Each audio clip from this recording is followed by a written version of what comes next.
So there's a lot of competing visions for what reparations actually Sure. looks like.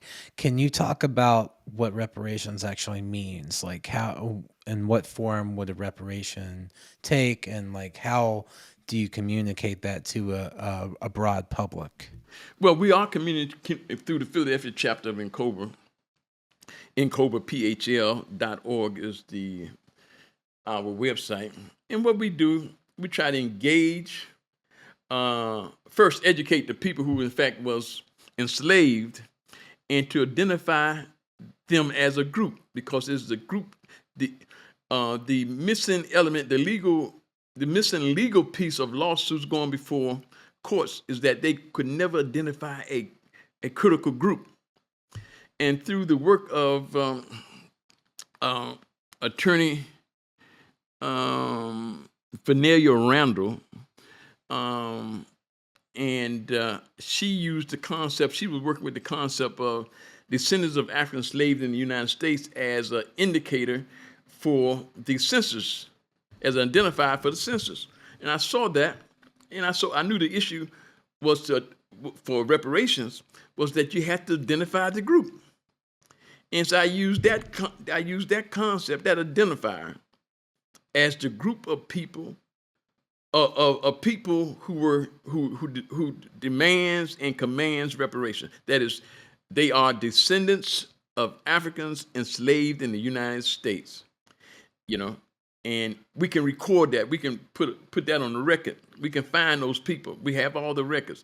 But again, because of the conspiracy to nullify the organization, we are not yet back at that point when the national organization can actually engage in lobbying to the extent that it has the benefits and reach the goal that we are commanding. And um so I guess what I'm curious about is, does your organization's efforts for reparations include like direct financial compensation? Does it include Sure, sure, includes all that. infrastructure? Includes all that. Economics, economics, education, housing, peoplehood is the critical one. You familiar with the Kute Kente Roots, right? Movie. And I always example the whipping of Kute Kente out of out of turning Kute Kente into quote unquote Toby. And see that's what happened to us. They took our peoplehood. Our people has been taken, destroyed. And so part of the reparation must go back to repairing the peoplehood. And you can do that repair through education, economics, health, housing, and all those basic issues that we experience daily, you know. But you first got to recognize who you are.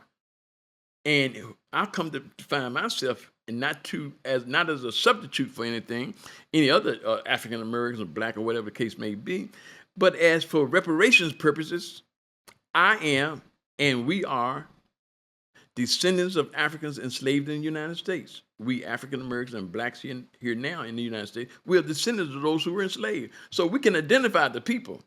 It's just the people have to step forward and say, yeah, and be willing to make the case and willing to use the power of the people to advance the reparations movement here in the United States.